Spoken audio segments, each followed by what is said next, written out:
Pessoal, nós vamos falar hoje sobre os linfócitos T citotóxicos, também chamados de CD8. Lembre-se, esses linfócitos são especializados em matar células infectadas ou células anormais. Então, eles são preparados para atuar contra alguma distorção, contra algum equívoco, algum erro, algum micro-organismo que tenha dentro de uma célula que deveria ser normal. Então, o linfócito T citotóxico, o que é que ele faz? Ele mata as células que estejam alteradas ou infectadas. Então, tem duas vias. Ele tem duas vias de ativação, pessoal. Como são essas duas vias? Eles têm mecanismos citotóxicos, por quê? Porque ele mata as células infectadas por vírus, por protozoários intracelulares, bactérias intracelulares, mas também ele ajuda, por exemplo, macrófagos a matar as bactérias, os protozoários, enfim, os micro-organismos que ele fagocita e ele não consegue destruir sem um estímulo maior. Por quê? Porque assim como a gente viu lá nas NKs, o linfócito T citotóxico, ele também elimina aquela citocina muito importante, que é o interferon. Que o interferon aumenta não sei quantas vezes, até 100 vezes, o potencial destruidor do macrófago. Então, como o T citotóxico, ele também faz isso, ele também elimina, secreta interferon, de uma forma ou de outra, ele também estimula os macrófagos e ajuda os macrófagos a destruir os patógenos. Então, de uma forma geral, a gente diz que ele atua contra antígenos endógenos. Por quê? Porque esses antígenos, ou eles vão estar dentro de um macrófago e precisam ser fagocitados, na verdade, ou eles precisam ser destruídos, ou esses antígenos estão infectando as células. Então, a gente tem o T citotóxico ou ajudando o macrófago, ou até destruindo o macrófago. Porque se o macrófago estiver infectado e o T citotóxico observar que ele está infectado, ele pode destruir aquele macrófago. Já ele também pode ajudar aquele macrófago a partir do momento que ele secreta interferon gama. Então, vai depender de que estágio da infecção tiver. E se o linfócito T citotóxico vai ter um contato direto com o macrófago. Porque se tiver um contato direto, pessoal, e o macrófago estiver infectado, ele vai matar aquele macrófago infectado ou qualquer outra célula que esteja infectada. Então, o MHC da classe 1, para que o T citotóxico consiga reconhecer o antígeno, ele tem que estar associado ao MHC da classe 1. E se a célula, professora, não apresentar MHC da classe 1, o que acontece? Se o vírus for daquele jeito que a gente estava falando lá, que alguns vírus escondem o MHC da classe 1, nesse caso, pessoal, não vai ocorrer a destruição da célula, porque o CD8 ele precisa reconhecer o MHC da classe 1 para destruir a célula. Ele é um pouco mais, como é que eu posso dizer, ele é passado para trás porque os vírus podem esconder o MHC da classe 1, mas ele é mais seletivo. Entende? Ele precisa ver se existe realmente algum erro naquela célula para que ele possa destruí-la. Porque se não ocorrer nenhum erro naquela célula, não tiver nenhum erro, ele não vai destruir a célula. Então, o MHC da classe 1, a gente já viu que é um receptor de membrana, que vai acoplar a esse receptor de membrana uma proteína que esteja lá no citosol. Então, numa dessas proteínas que são degradadas no citosol, o proteasoma pega uma proteína viral e expõe lá no MHC da classe 1, e isso vai fazer com que os TCD8 vejam que está errado, aquela proteína não é própria daquela célula. Então, se aquela célula está expondo uma proteína no MHC da classe 1 que não é dela, ela tem que ser destruída, porque alguma coisa errada está acontecendo no interior daquela célula. Então, a gente diz que para que o CD8 seja ativado, o linfócito citotóxico seja ativado, ele precisa do MHC da classe 1, pessoal. Tem essa diferença da NK. A gente vai ver que a forma de destruição é bem parecida com a da NK, mas a gente tem essa diferença, que é uma diferença bastante conclusiva, né? Se eu perguntar na prova, vocês já estão sabendo, né? Tem diferença entre NK e a citotóxica no reconhecimento da célula infectada. A NK precisa que a célula não exponha MHC da classe 1 ou exponha muito mais fatores ativadores. Então, a gente diz que se ela tiver missing self, ou seja, não aparecer MHC da classe 1, aquela célula vai ser destruída. Já que o CD8, a célula precisa apresentar MHC da classe 1, porque o CD8 tem que ver se naquela célula, junto ao MHC da classe 1, a proteína que está ali é própria ou não própria. Se ela é própria, ela é normal. Se ela é não própria, ela é uma proteína viral, bacteriana, ou uma proteína defeituosa que aquela célula está produzindo. Então, isso é só para a gente relembrar, que a gente já viu, né, pessoal? Faz 2 aulas que a gente já viu isso, que as proteínas, elas são quebradas normalmente no citoplasma, são quebradas essas proteínas. Algumas proteínas são selecionadas para ser quebradas. A partir do momento que elas são quebradas, alguns fragmentos, ou seja, os peptídeos, eles são lançados para o retículo endoplasmático e vão se acoplar ao MHC da classe 1. Depois, esse MHC da classe 1 vai ser exposto na superfície e, no momento oportuno, vai ser reconhecido ou por uma célula NK ou por um tecido citótóxico. Se não apresentar, a célula NK mata. Essa célula que não apresentar o MHC da classe 1, a célula NK vai matar. Mas se ela apresentar o MHC da classe 1 errado, ou seja, o MHC da classe 1, que esse peptídeo aqui não seja um peptídeo próprio, vai passar despercebido pela NK. Só quem consegue reconhecer se esse peptídeo é próprio, ou seja, é do próprio organismo ou não, são os linfócitos T, citotóxicos. Então, deu para entender essa diferença entre NK? NK só olha se tem ou não. O linfócito citotóxico, ele olha se tem que ter para ele conseguir fazer essa verificação e consegue observar essa proteína aqui, ó, esse peptídeo, na verdade, que é um pedaço da proteína. Esse peptídeo, ele olha para ver se esse peptídeo ele é próprio, ou seja, ele deveria realmente estar ali. E quando ele encontra, quando a célula T citotóxica, ela encontra uma célula que está doente, uma célula que está com algum problema, ela vai induzir aquela célula à morte. É o que a gente chama de suicídio celular, a apoptose, né? A gente diz que a apoptose é a morte programada celular. Essa apoptose normalmente acontece quando a célula já está velha e, por algum mecanismo, ela entende que precisa entrar em apoptose para uma célula nova entrar no seu lugar. Aqui a apoptose vai ser induzida, ou seja, o linfócito T citotóxico vai induzir essa célula infectada a entrar em apoptose. Nós temos 2 vias de indução, pessoal. 2 vias de indução de apoptose pelo linfócito T citotóxico. Então, o T citotóxico pode matar, induzir aquela célula a entrar em apoptose, ou seja, pode induzir aquela célula a morrer de 2 formas. Uma forma a gente chama de via extrínseca e outra forma a gente chama de via intrínseca ou via mitocondrial. A via extrínseca acontece a partir do momento que o linfócito T citotóxico observa que tem alguma coisa errada com aquela célula, e o linfócito vai se ligar a um receptor nessa célula, que é um receptor que a gente chama de CD95, que também tem outro nome, que chama de FAS, receptor FAS. Aqui, ó, que a gente tá vendo, ó, receptor FAS.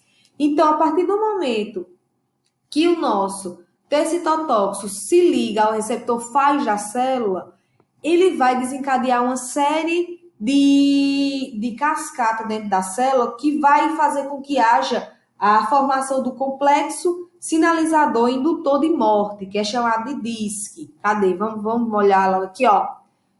É esse aqui, pessoal, o CD95. O linfócito T citotóxico vai se ligar, ó, o CD95 que ele é ligante, vai se ligar aqui no receptor da célula, que a célula tem. Todas as células têm esse receptor, pessoal. Então, a partir do momento que o T citotóxico vê que tem alguma coisa errada, ele se liga nesse receptor da célula e faz a ativação desse complexo aqui, que é o complexo indutor de morte.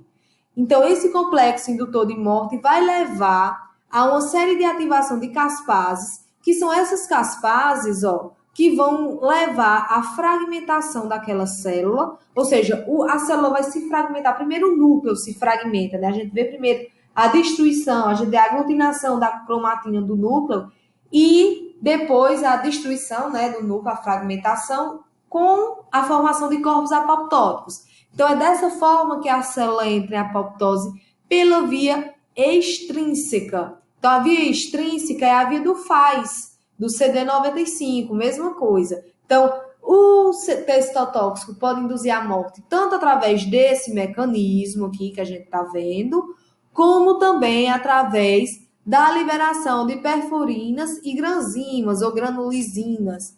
Então, como é que acontece? É semelhante ao que a gente viu lá na NK, só que na NK a gente não entrou em detalhes. Então, essa aqui a gente chama de via intrínseca, pessoal.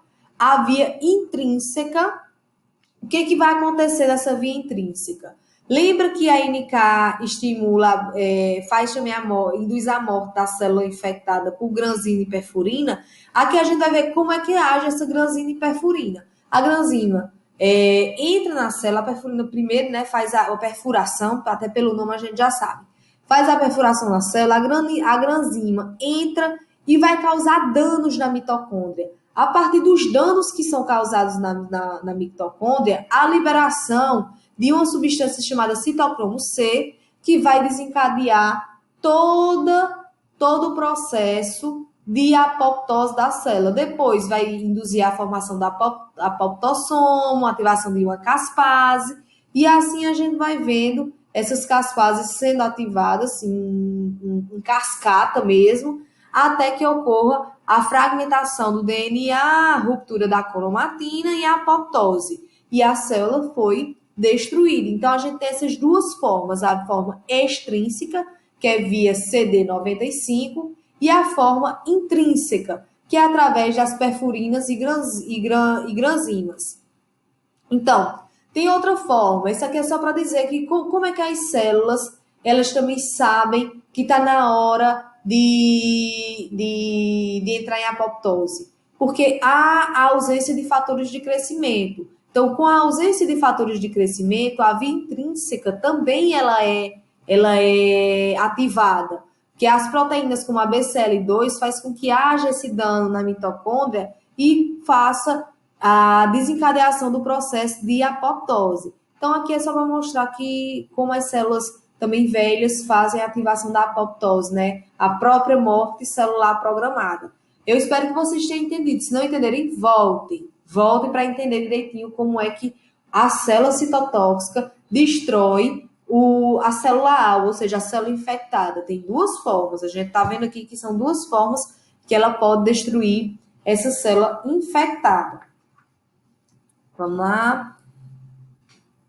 Sim, a gente já falou que a gente tem caspases iniciadoras, aquelas caspases que eu mostrei lá naquela foto. A gente tem as caspases iniciadoras, que o próprio nome já diz, né? Iniciam a cascata do processo de morte, e as caspases efetoras, que são as caspases que realmente degradam as proteínas. As caspases efetoras, a gente pode até ver aqui, são as caspases 3, 6 e 7. Elas é que realmente fazem a fragmentação do DNA, a ruptura do citoesqueleto e da cromatina. Então, aqui eu acho que era isso que eu queria falar em apoptose. Eu acho que a gente vai falar ainda daqui para o final de necrose, pessoal, que é diferente a apoptose da necrose. Acho que a gente vai falar daqui para o final também a parte da necrose. Se não falar no final, eu falo. Então, aqui é só mostrando, como é que ocorre a ativação da apoptose pela via extrínseca, a via extrínseca. O receptor faz ligante, que é o CD95, se liga na célula T citotóxica aqui, e aqui a célula a ser destruída. A partir do momento que eles se ligam, vai começar a clivase das caspases aqui, o complexo indutor de morte e tudo mais, e a partir do momento que as caspases iniciadoras são ativadas, vai levar também as caspases efetoras. E no final a gente vai ter a célula apoptótica, o corpo apoptótico da célula. Só para exemplificar. E aqui a gente já viu, ó, via extrínseca, faz ou CD95, FAS, pessoal, faz. E aqui a via intrínseca, através das granzimas e perfurinas. Então, a gente também já falou que como é que ocorre a apoptose? A célula encolhe, olha, não sei se vocês conseguem ver, é como se a célula murchasse. Com a fragmentação do núcleo, do citoesqueleto, a célula perde aquela forma boloada que ela tem. É como se ela murchasse. Então, ela murcha, se desprende das células do lado. A partir do momento que ela murcha, ela perde a aderência das células vizinhas. Então, elas se desprendem das células vizinhas. Como elas se desprendem dessas células vizinhas e a fragmentação dessa célula em pequenos corpos apoptóticos, a fosfatidilcerina, que está na superfície da célula, porque a partir do momento que ela entra em apoptose, a gente vê a exposição desse fosfolipídio, que é o fosfatidilcerina. Então, isso vai fazer com que as células fagocíticas consigam reconhecer que essa célula ela é uma célula apoptótica e, consequentemente, o que vai acontecer? Essas células vão fagocitar esse corpo apoptótico. Então, é dessa forma que ocorre a apoptose e a remoção dos corpos apoptóticos, através das células fagocíticas, pelo reconhecimento da fosfatidilcerina. Esse processo, veja bem, a gente não falou em extravasamento de líquido, a gente não falou em citocinas pró-inflamatórias, não falou em nada. Por quê? Porque dessa forma, essa apoptose programada, essa apoptose que foi induzida pelo linfócito T citotóxico, ela não há essa liberação da HMGB1, diferente da necrose, que é quando a gente tem uma ruptura celular. Nesse caso, não, a célula murcha e depois ela mesma vai formar pequenos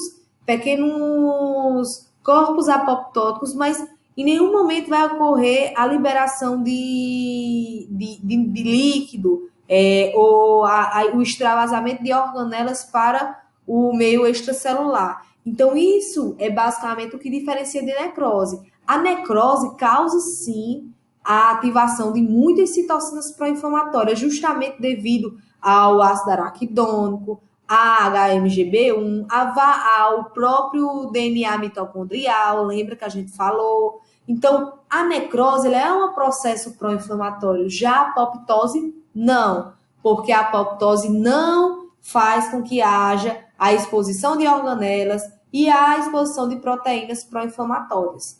Entenderam a diferença entre apoptose, que é uma coisa programada, é uma coisa que a célula vai induzir, é uma coisa que é induzida pela célula, do que uma necrose, que é causada por uma injúria, que a célula ela se rompe por algum atrito ou por qualquer que seja o motivo, e há extravasamento de líquido do interior daquela célula. Vamos falar sobre cooperação celular, pessoal. Então, o que a gente falou até agora? Linfócito T citotóxico, importante para micro-organismos intercelulares. Combinado? Combinado. O que a gente viu mais? Quais são as formas que o linfócito T tem o nome de citotóxico, então ele mata a célula. Então, como é que ele induz a morte nessas células? Vimos como ele induz a morte, pela via intrínseca e pela via extrínseca. Vimos também a diferença entre apoptose e necrose. E agora a gente vai ver uma parte muito importante. Olha, a gente sempre que está falando de imunologia, a gente fala de cooperação celular. Nenhuma célula faz tudo sozinha. Ela sempre precisa de outras células liberando substâncias para ativá-las e também ela vai fazer a mesma coisa com outras células. Então, a gente tem sempre essa cooperação celular. E quando a gente fala de célula T citotóxica, pense um pouquinho qual foi a célula que a gente combinou, que a gente falou na outra aula, que ela está intimamente ligada com a célula T citotóxica. Qual é o outro linfócito que está intimamente ligado com a célula T citotóxica? O TH1 ou o TH2? TH1. Então, o TH1 ele está intimamente ligado com a resposta da célula T citotóxica. O TH1 ele não induz a resposta celular, não ativa a resposta celular. Quer exemplo melhor do que uma resposta celular, do que a resposta induzida por uma célula T citotóxica? Então, o TH1 ele anda junto com a célula T citotóxica. Então, os CD8, os linfócitos de uma forma geral, eles permanecem nos órgãos linfóides. Eles ficam lá nos... A gente já falou sobre isso também, que os linfócitos virgens, eles ficam nos linfonodos, eles permanecem nos órgãos linfóides, eles não ficam circulantes. Então, quem é que ativa as células TCD8, as citotóxicas?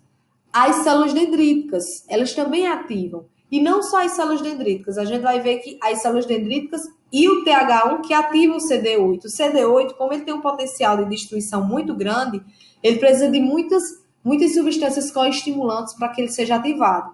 Então, não basta só o estímulo das células dendríticas. A gente também precisa do linfócito TH1 ali estimulando o CD8 a ser ativado.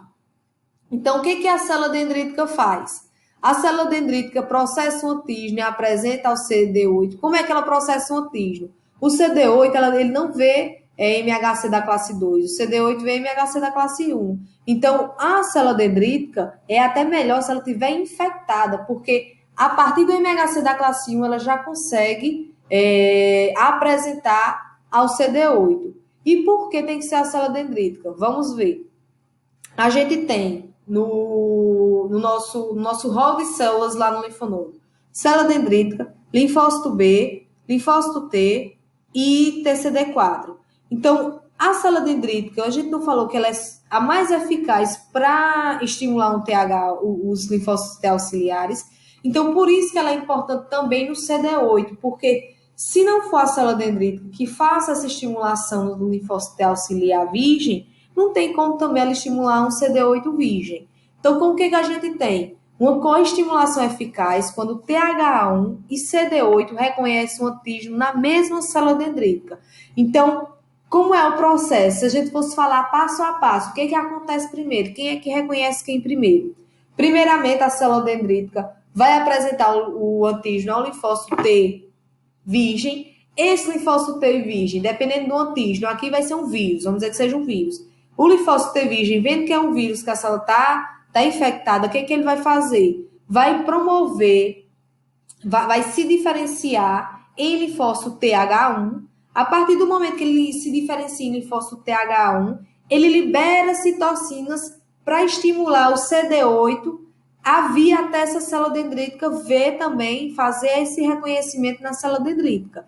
Então, a gente tem uma célula dendrítica sendo reconhecida por um linfócito TH1 e um linfócito CD8. Ou seja, uma única célula dendrítica, ela apresenta antígeno tanto ao linfócito T auxiliar como ao linfócito T citotóxico. E o linfócito T auxiliar que a gente está falando aqui é o TH1, que ele é o principal na resposta imune celular. O TH2 é mais para a resposta humoral, vai estimular mais os linfócitos B. Então, deu para entender como é que uma mesma célula dendrítica consegue estimular o TH1 e o CD8. Primeiro ela ativa TH1. TH1 vai liberar as citocinas que a gente vai ver, e o CD8 vai até o TH1 observar a célula dendrítica que está ali estimulando o TH1. Então, são dois linfócitos que vão utilizar aquela mesma célula dendrítica para reconhecer o antígeno. Por isso que a gente fala que é muito importante a cooperação celular na imunologia, pessoal. Ou aqui, um exemplo. Tá vendo aqui, ó? O que aconteceu aqui? Um fagócito tá infectado ou fez ou ingeriu, né, um patógeno. O que ele vai fazer? Apresentar a célula TCD4. A célula TCD4, vendo que é um patógeno intracelular, né, um vírus, uma bactéria intracelular, essa nossa célula fagocítica vai estimular esse linfócito a se diferenciar em TH1, lembra? Que ela vai secretar, principalmente a interleucina 12, para ele se transformar em TH1. E a partir do momento que esse linfócito ele é ativado, ele vai chamar outro amiguinho, que é o linfócito TCD8, que é o T citotóxico, que vai reconhecer também o patógeno nessa célula, só que aqui ele vai reconhecer via MHC da classe 1, aqui é MHC da classe 2, aqui é MHC da classe 1. A gente tem uma única célula sendo vistoriada, né, sendo reconhecida por 2 linfócitos. E a partir dessa ativação, o que a gente vai ter? A ativação de macrófagos, a gente vai ter a ativação desse CD8 para ir no local da infecção ou permanecer também na circulação se o patógeno for sistêmico, permanecer na circulação, olhando, fazendo o cara crachá, vendo o MHC da classe 1 das células. E a inflamação, como eu disse a vocês, esse papel aqui é muito mais pró-inflamatório. Essa parte de CD8 e TH1 estimulam muito a inflamação via TNF-alfa, interferon gama e aquelas citocinas que a gente já viu, interleucina 1, A6, entendeu? Então, essa parte aqui é muito pró-inflamatório, o TH1 é muito pró-inflamatório, diferente do TH2 que a gente vai estudar no linfócito B. Aqui só mostrando que a gente já viu, pessoal, uma mesma célula, ó, apresentando MHC da classe 1, a um T citotóxico e apresentando aqui a um TH, um T auxiliar. E a partir dessas apresentações, eles vão se diferenciar, se proliferar. Uma parte vai para a memória e outra parte vai ser efetiva, dos dois. Esse de memória é que vai ficar esperando, aguardando um novo contato com aquele antígeno. Por que é importante essa memória? Porque essa fase aqui, pessoal, ó, essa fase aqui leva muito tempo para que a célula consiga capacitar esses 2 linfócitos. Essa célula apresentadora de antígeno leva horas e horas para conseguir fazer um estímulo adequado. Então, essas horas, muitas vezes, são decisivas no aparecimento da doença. Quando a gente já tem um linfócito T de memória, a gente não vai precisar dessa coestimulação por horas e horas e horas, não. Já tem um linfócito de memória, esse linfócito de memória vai atuar rapidamente. Não vai precisar dessa nova coestimulação que demora algum tempo, não. Dessa segunda apresentação vai ser tudo muito mais rápido e provavelmente vai evitar o aparecimento da doença. Então, ativação. O TH1 interage com a célula dendrítica, tornando-a madura, né? O TH1 vai lá interagir com a célula dendrítica. Através do que ele interage com a célula dendrítica? MHC da classe 2, a gente tem a interleucina 12, a CCL22, que é uma substância que faz com que essas substâncias servem tanto para diferenciar o TH em TH1, como para também tornar a célula dendrítica madura. E para que a célula dendrítica tem que ficar madura? O que vai acontecer? E por que é necessário que a célula dendrítica também tenha uma evolução? Porque o TCD8 ele é bastante seletivo no começo. Depois que ele é ativado, não. Mas no começo ele precisa ter muitos receptores ligantes na superfície para que ele possa ser ativado. Então, o TCD8 virgem precisa de muitos receptores na superfície da célula dendrítica para ele poder ser ativado. Então, quando o TH1 libera também para a célula dendrítica o CCL22, ele faz com que essa célula amadureça e libere muito mais receptores de superfície para que o CD8 consiga ser ativado. E consiga ser ativado, ele está aqui, virgem, foi ativado, proliferação e diferenciação. Então, ele precisa de muitos estímulos para que ele seja ativado aqui. Ele é um pouco chatinho para conseguir ativar. Depois que ativa, minha gente, basta um MHC da classe 1 errado para ele matar a célula. Mas até ele ser ativado, ele é um pouco chatinho para conseguir entrar em efetividade. Aqui mostrando, o linfócito T imaturo, ligado aqui a uma célula apresentadora de antígeno. Aqui, qual é o MHC que está sendo apresentado? O MHC da classe 2. A partir do momento que há esse MHC da classe 2 apresentado pelo TCR ao T imaturo e é um antígeno intracelular, o que vai acontecer? Esse linfócito vai se diferenciar em linfócito T auxiliar do tipo 1 e vai estimular a CD8, que é a linfócito T citotóxico. Então, é dessa forma que ocorre a diferenciação e estimulação. Para que o linfócito T citotóxico ele seja ativado, tem alguns sinais fundamentais. Então, ele tem que receber o quê? Interleucina 12. Quem é que libera a interleucina 12? Vamos ver? Vamos lembrar? A célula dendrítica libera interleucina 12? Libera. Principalmente em que situação? Quando ela vai estimular o linfócito a se diferenciar em TH1. O linfócito TH1 libera interleucina 12, também libera interleucina 12. Então, a interleucina 12 liberada tanto pela célula dendrítica como pelo TH1 vai ativar, vai ajudar na ativação do citotóxico. O MHC da classe 1, pessoal, é fundamental, porque é através do MHC da classe 1 que ele vai saber qual é o erro que ele tem que reconhecer. Qual é o erro que ele não pode tolerar em uma célula.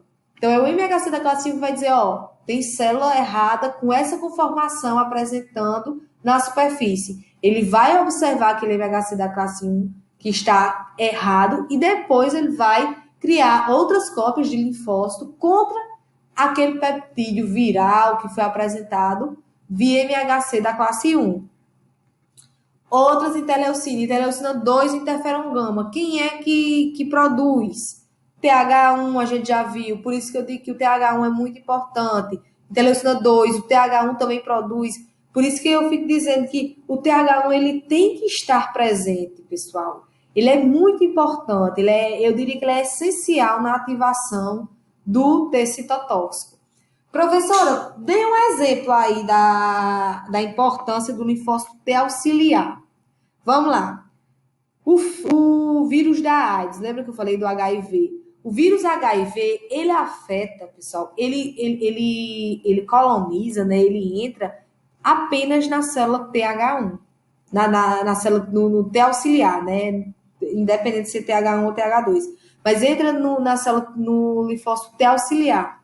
Pronto. É a célula que ele coloniza, T auxiliar. E o que ele causa? Uma imunodepressão, uma imunodeficiência muito grande. E é só uma célula que ele coloniza. Mas por quê? Porque ele coloniza o cara da imunidade. Ele coloniza o mais importante da imunidade adaptativa, que é o TH. Então, sem o TH, eu não vou ter a produção adequada de anticorpos, que a gente vai ver depois como é que isso acontece, e não vou ter meu T citotóxico. Então, se eu não tenho T citotóxico, eu já posso lhe dizer de certeza que uma pessoa que é HIV positiva, ela tem muito mais dificuldade de combater um parasito intracelular ou um vírus intracelular, uma bactéria, do que uma extracelular. Como assim, professora? Vamos lá. Muitas vezes uma gripe, uma simples influenza, que para mim, para você que é imunocompetente, vai causar no máximo um dia de cama, uma febre, ela leva o paciente HIV positivo a óbito. Outra coisa, vocês sabiam que uma das maiores causas de morte de paciente HIV positivo é pelo Toxoplasma gondii?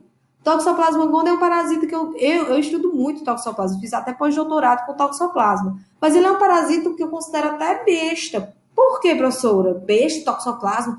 Porque mais da metade da população é positiva para toxoplasma. Mais da metade. Só que o toxoplasma só se desenvolve, só vai causar a doença nas pessoas imunodeficientes. Muitas vezes uma criança, uma grávida e os imunodeprimidos, entre eles os HIV positivos. Então, às vezes, uma infecção por tóxico em mim, eu espero que eu não tenha nenhuma deficiência, né? Mas partindo do pressuposto que eu não tenho nenhuma deficiência, não vai causar nenhum mal. Já numa pessoa imunodeficiente pode levar à morte pela encefalite toxoplásmica, pneumonia toxoplásmica. Uma pessoa que pega micobacterium, que é o da tuberculose, se ela for HIV positivo, minha gente, é muito difícil o tratamento, porque as células não vão combater aquele micro-organismo intracelular, justamente porque elas estão sendo usadas por um vírus. Quais são essas células? A TH1, que a gente está falando, o TH, o linfócito T auxiliar, ele vai ser colonizado.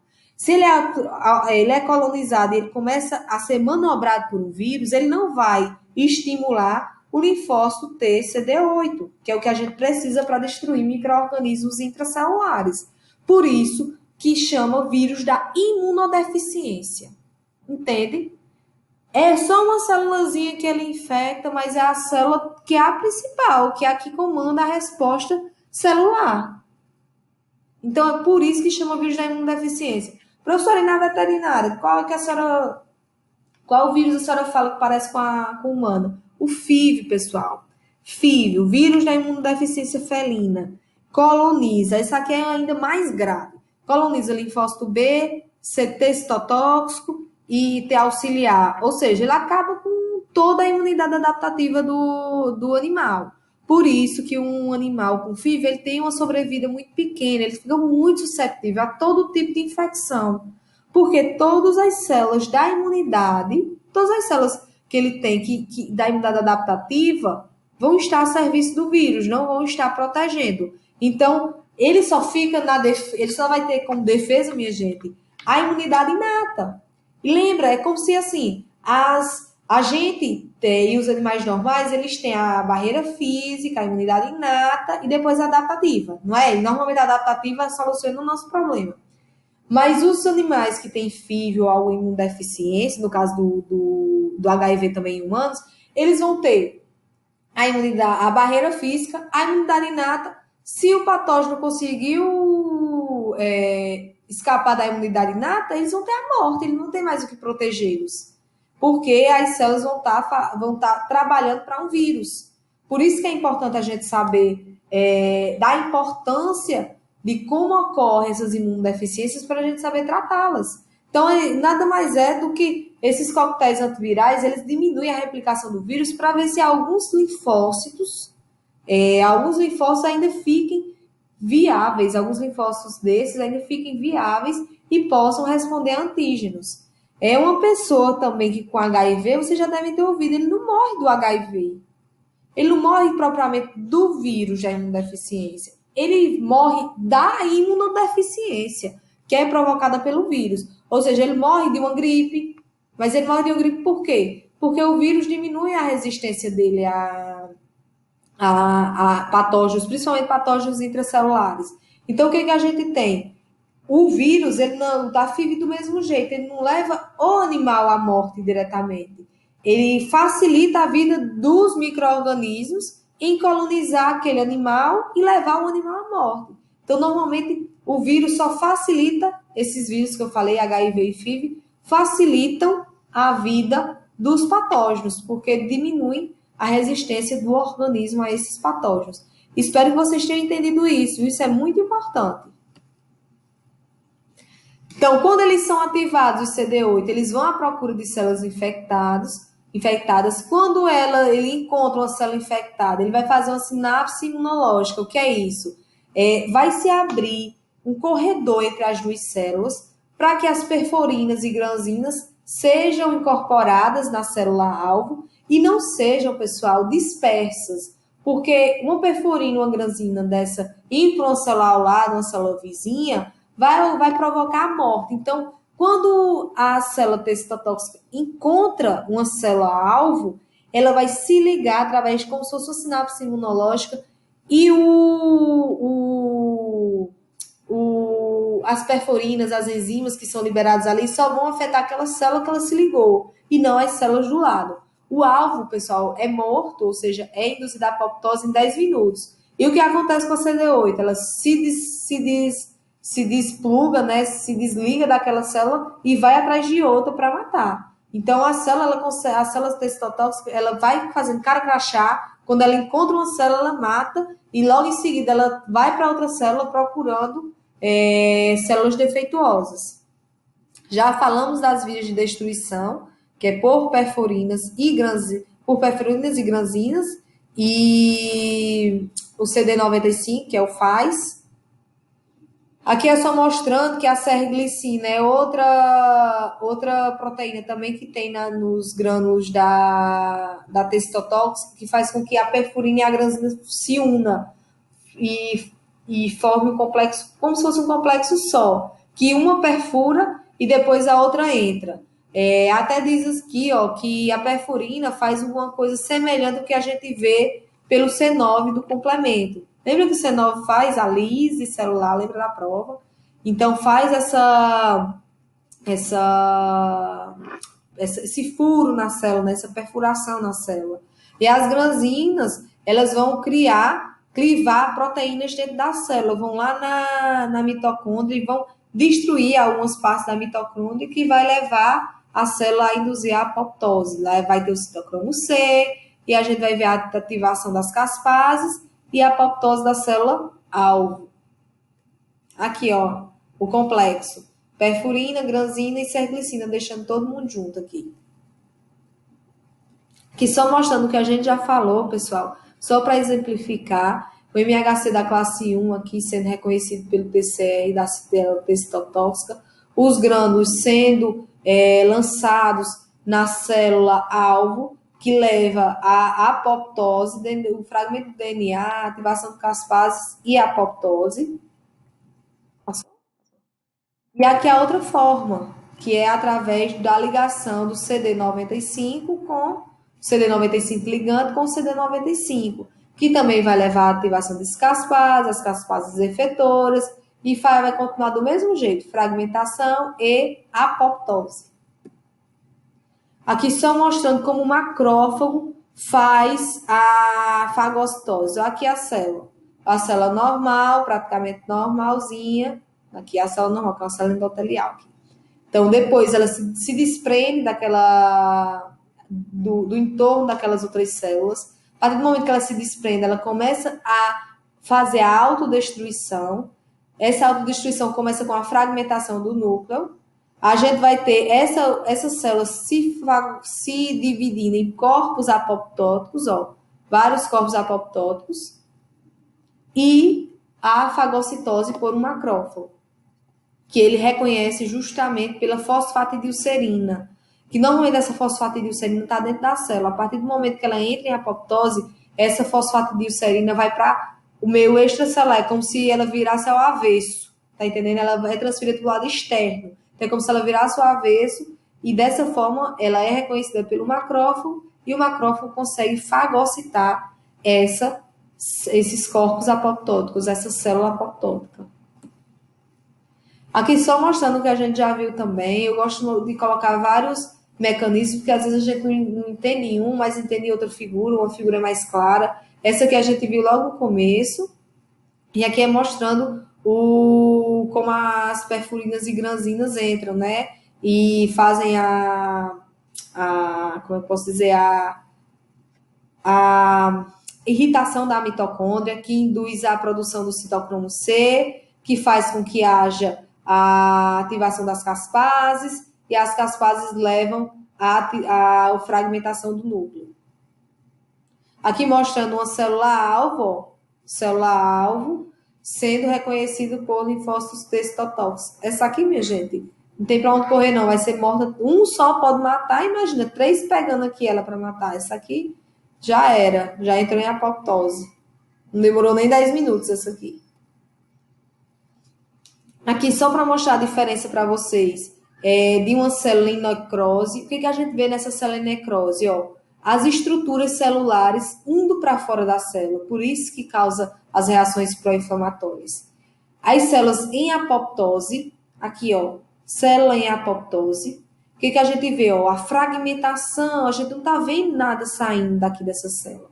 Está tudo aqui dentro, apenas a célula murcha um pouco e vai formando pequenas células, que a gente chama de corpos apoptóticos. Ó, ela murcha e vai formando corpos apoptóticos, mas a gente não vê o extravasamento, aí não vai ter a HMGB1, mitocôndria, diferente da necrótica, que ó, a necrótica está saindo tudo aqui de dentro da célula. Isso aqui é muito pró-inflamatório. Já isso não, isso aqui é considerado uma coisa natural. Não vai ocorrer nenhuma resposta inflamatória. Os macrófagos vão fagocitar normalmente essa célula apoptótica. E aqui mostrando um macrófago fagocitando a célula apoptótica. Quase o tamanho do macrófago, né? Os macrófagos conseguem fagocitar até células maiores do que eles. Então, eles têm esse alto poder de fagocitose. Pessoal, eu vou colocar no link do vídeo, desse vídeo, eu vou colocar outros links com vários